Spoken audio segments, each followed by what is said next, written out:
I've often found that to be friends with men, I have to tone down my opinions to avoid making these men uncomfortable, to avoid them disliking me. Now, I really do refuse to play the innocent, gullible, oh, I don't know what's going on role.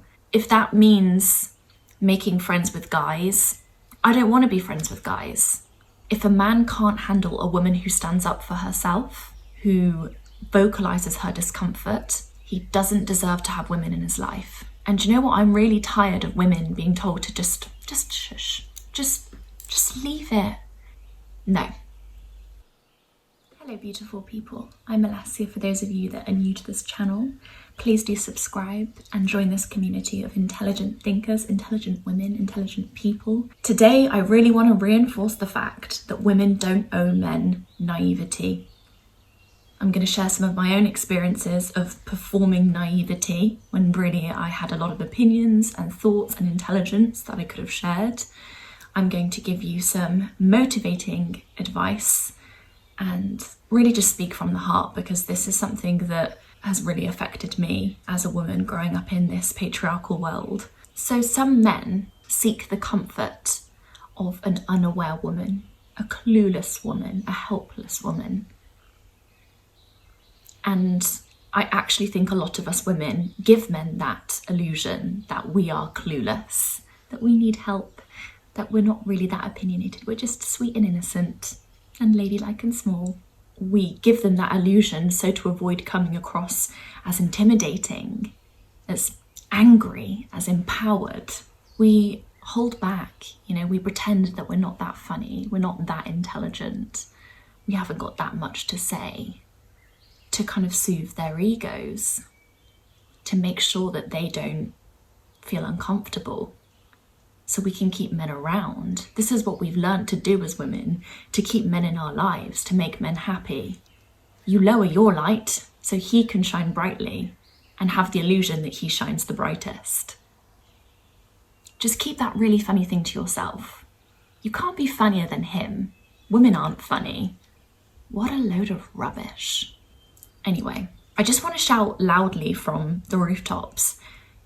Women don't owe men naivety.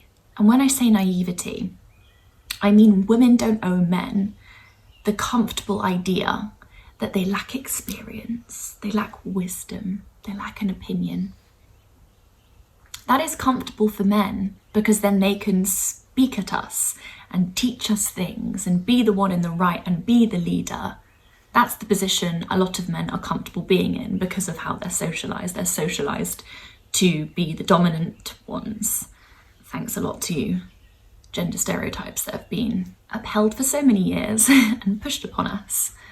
But yeah, I really want this video to motivate women to step out of that performative role of the innocent, sweet, non-opinionated girl. I really don't want you to stay stuck in that because it's so limiting. It's limiting in terms of it means you don't really find yourself and your identity, and then that means you don't really gravitate towards true friends, true deep romantic connections. It means that you might not find your kind of dream job and life and way of existing day to day. If we really hold ourselves back in favor of making men comfortable, we never get to grow and expand and become the amazing, beautiful, expansive women that we are destined to be. You deserve to take up space and to explore your identity through speaking and sharing your opinions and being angry and messy and complicated. I say this all the time on this YouTube channel, but women are just not allowed the space to be complicated. They're not allowed the space to be human. Women are vilified so quickly if they exhibit any feelings of anger. We all get angry. And actually I think anger is a very normal emotion. If you're a woman living in this world, I think it's very normal. I really want to be around people, women, that express themselves, that are angry at the world, that are socially aware, that are not afraid to say, oh, this really bothered me and this was wrong and I called him out on it. Those are the kind of people I want in my life because they help me stand up for myself. You know, you are who you surround yourself with to a certain extent. So I want to be around women that can state their boundaries loudly and proudly.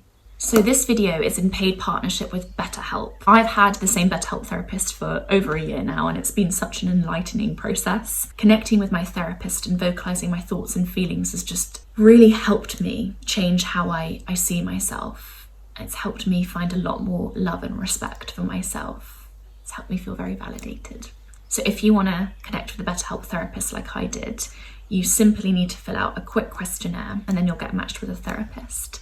And if you don't resonate with your therapist, you can change therapists at no extra cost. Also, if you have any questions, you can reach out to the BetterHelp customer support team and they can answer any of your questions. Click the link in the description box or go to betterhelp.com/Sotheby's, as I have on the screen, to get 10% off your first month of therapy. Whilst it's not always the case, I've often found that to be friends with men, I have to tone down my opinions to avoid making these men uncomfortable, to avoid them disliking me. Now, I really do refuse to play the innocent, gullible, oh, I don't know what's going on role. If that means making friends with guys, I don't want to be friends with guys. I want to be able to, in my friendships, state my opinions, share my intelligent thoughts, be my best self, be confident. That's what friendship is about. It's about love and connection and encouraging each other to be happy and vibrant. But in the past, my friendships, particularly with guys, did the opposite. They kind of punched down, not literally, but whenever I interacted with them, I would leave feeling insecure. I'm just angry at the world. I'm aware of what's going on and I have a lot to say, so I will not be silenced anymore.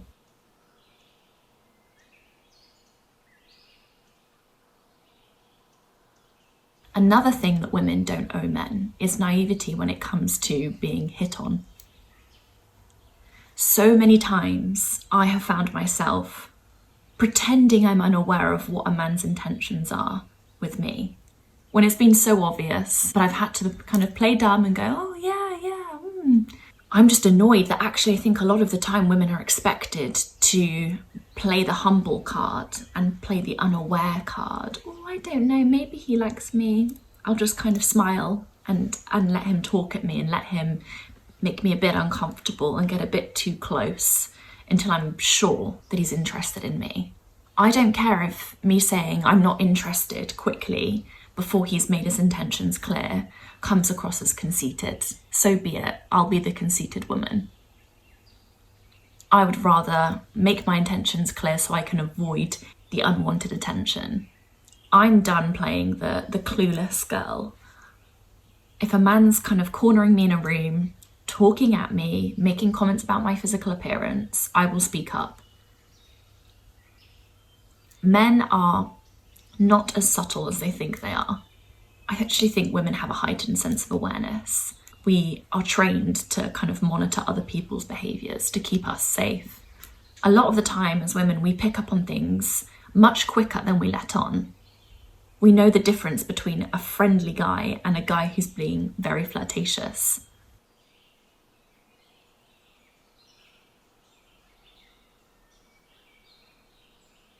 I actually have a story time for you that helps me share with you a little bit of my history and why I'm so passionate about women speaking up for themselves and women not playing the naive card. So I was friends with a group of guys at school. We used to walk home together because we all lived near each other. There was one guy in the group, let's call him Joe.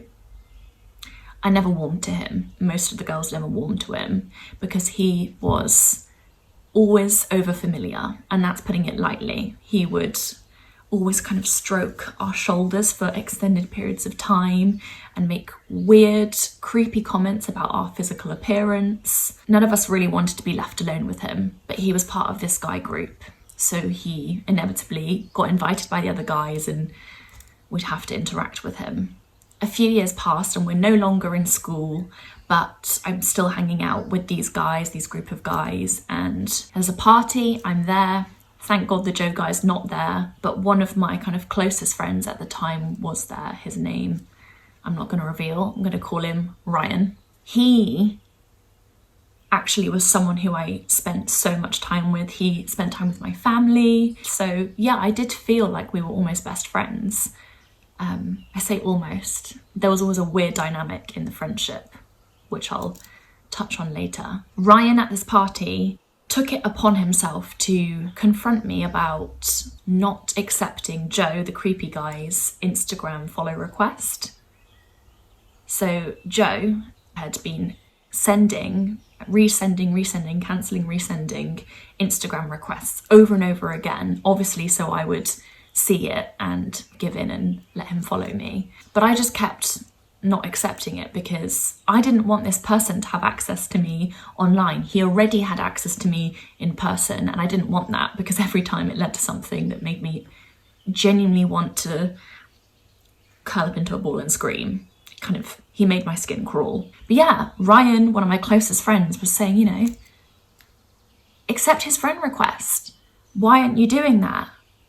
Just do it. Go on, Alessia, go on. Stop being such a bitch. And he was visibly getting more and more frustrated. The more I was like, no, I'm not gonna accept his friend request. You know, he makes me really uncomfortable. In fact, he makes a lot of the girls uncomfortable. This was in the middle of the party and it was making me really quite panicky, and him, Ryan, really frustrated. I was left feeling really invalidated and really silly, and like I was being a really difficult woman, you know, like I was being presumptuous as well. Like, oh, he just wants to follow you. What's the big issue?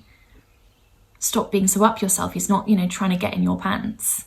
All the girls knew, you know, we needed to avoid him because he was going to push himself upon us in some way. But yeah, Ryan didn't care.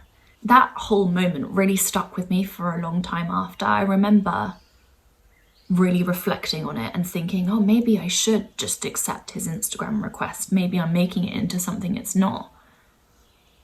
But my gut knew, you know, like this guy's going to message you. He's going to make weird comments. And not only is he going to creep you out in person and make you feel invaded personal space-wise in person, but he's also going to make you feel encroached on online. He's going to be able to have access to you when you're in the comfort of your own home. And I just didn't want that. So I never did accept that friend request. But the feeling of shame that Ryan kind of made me feel stuck with me. And it still sticks with me now. When I was writing the script for this YouTube video, I was like, wow, I actually feel like I could cry. I feel how I felt then, which was, oh, you're such a nasty person. You're a bitch. You're up yourself. Who do you think you are? He just wants to be your friend. I still feel that. And I think it's because I haven't really allowed myself to really process that memory. And actually a lot of memories similar to that. I think I was made to feel difficult by a lot of men growing up, and I don't think that's right. When I'm standing up for myself, I should be celebrated for doing that. I should be backed up. That whole moment really highlighted to me that my friendship with Ryan wasn't built on him genuinely caring about me and wanting the best for me. Ryan wanted me to prioritize Joe's comfort, Joe's ego, even if it meant me feeling extremely uncomfortable and unsafe. And honestly, there were countless times where these groups of guys put me in these weird situations and they overstepped boundaries with me.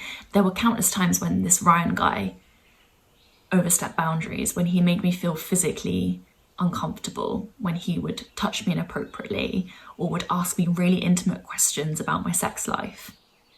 So he was part of the problem.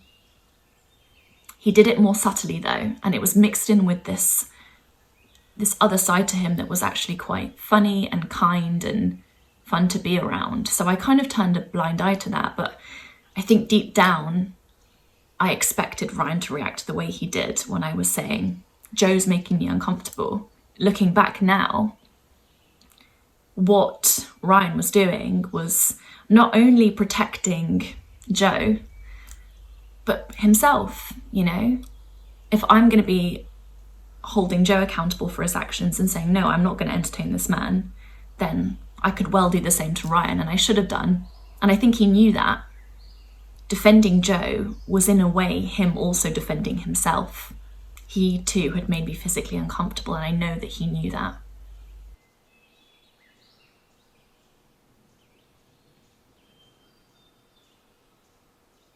I just feel really sad, actually. I felt really sad, as I said, writing this script, and really angry at the same time that as women, we are so often pushed to shield men from the consequences of their own bad behaviour. It's not the bad behaviour and the men that are the problem, but it's the women who are holding them accountable. To keep the peace with these kinds of men, and I'm saying these kinds of men because not all relationships with men are like this, but sadly a lot of them are. But yeah, to keep the peace with these kinds of men, we have to stay silent and endure the discomfort alone. And that's what it was for me. You know, there was a lot of time spent alone, feeling really quite confused and upset and ashamed. And I don't want any other women to go through that. So that's why I really wanted to share that story, just so it could really feel tangible to you. You know, that you are probably experiencing this too. I don't like sharing too much detail usually because I want to protect those people. I want to protect Ryan. But if I'm choosing to protect him over other women, that's wrong. So that's kind of what's motivated me to share this story. I'm choosing you guys and sharing it with you so you can protect yourselves in the future over protecting a Ryan and a Joe. I know so many women have relationships like this with men where they water down their opinions and their discomfort. And I feel like we've been socialized to think that's just what you have to do. But things are changing, and there are men out there who will treat you like a human being, who will listen to you, who will respect you. And you should expect no less than that, my love. Oh, it's making me a little bit emotional, to be honest. And I never really get emotional when I film videos. I find it quite hard to, because I'm very aware that I'm not really speaking to a human being, I'm speaking to a camera. Even though I know you're a human being watching. But yeah, it's just a very personal thing for me that I wish I could say to younger me, I wish I could say to younger Alessia, protect yourself, not them, not these men that are making you feel so unsafe, so violated. You're not crazy. You're not exaggerating this. They're just trying to sow seeds of doubt in you so you don't call them out. There are so many things I wish I could say to my younger self, but instead I'll say them to you. Your feelings are valid. You should never have to silence your discomfort and keep that from your friends. If people make you uncomfortable, you should be able to share that and be listened to. If anyone shames you for speaking up, for sharing your feelings, for being outspoken, know that you are not the problem. They are. If a man can't handle a woman who stands up for herself, who vocalizes her discomfort, he doesn't deserve to have women in his life. He doesn't deserve you. Women do not owe men naivety. We have experiences, we have feelings, and we have a side to the story that deserves to be heard. And oh God, our side to the story is just never heard. So much of the time, it's the man, it's his perspective, it's his opinion that is uplifted and listened to and taken seriously. And you know what? I'm really tired of women being told to just shush, just leave it. It was just a one-time thing. Get over it. No. Don't get over it. Shout loudly about it. I hope that video made you feel somewhat empowered and validated, and maybe in touch with your anger. Anger can be really healthy. I'm angry. I'm really angry that I've gone through so much of this stuff and never been able to really hold these men accountable, that they're probably, I don't know, treating other women like that right now. That is why I make these videos and I speak up. It's more to protect other women. And because if I think about myself, I find it quite hard to want to protect myself. But if I think about my younger self, who I feel somewhat detached from now, then I feel actually cause to speak up. Anyway, that's for another video. Please do hit the subscribe button and join this community. I'd love that. And like the video, and just share the love in the comment sections with other women. I love how everyone always interacts with each other. It's beautiful.